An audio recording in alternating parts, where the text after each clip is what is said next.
Hey guys, around 3 posts ago I created a Flickr library, this one here, which was based off the Flickr.net library, which is quite popular, and that does a lot of great work to wire up the Flickr APIs to .NET, uses XML serialization.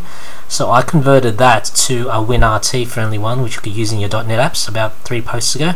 So I took that same library, removed a lot of the unnecessary bits and leveraged it and created a Twitter WinRT version of it, and I changed it from XML serialization to using JSON, as well as it now uses a whole bunch of proper async await.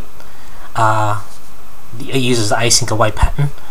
So if you go in here, for instance, you'll see that it uses tasks and it uses async and await to return back to make it more WinRT friendly. Yeah, so it's what I wanted to do for the Flickr ones, but the Flickr one, there was just too much to do, so I thought I'd start fresh with Twitter. So this is just a library to get you started. It basically has, it's only got 1, 2, 3, 4 API calls from Twitter, and as you know, Twitter's got like a couple of hundred. So the next step is, and I've only done the basics of creating a status and a user DTO. So basically, it just pulls back simple statuses and it pulls back the user information using these 4 API calls in Twitter. So there's it's up to you to actually extend it with the rest of the API calls and the rest of the objects. So if I run this, let me just get rid of this zoom. It uses OAuth, just like the Flickr one.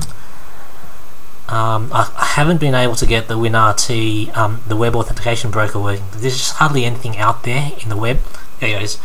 To actually learn how that pattern, that class works.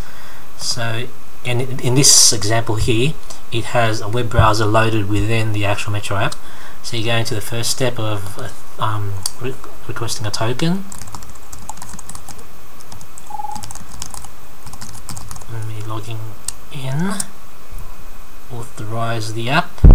That's the code back from, I've made an API call. Now that I'm going to pass that token over to a Flickr, and now it's correctly authenticated me, made an API call to pull down my user details, and now it's made a second API call to pull down my home timeline.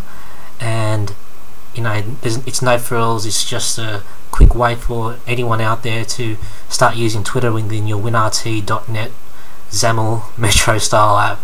So go forth, and you'll have more luck than I did, because there was hardly any libraries out there to leverage.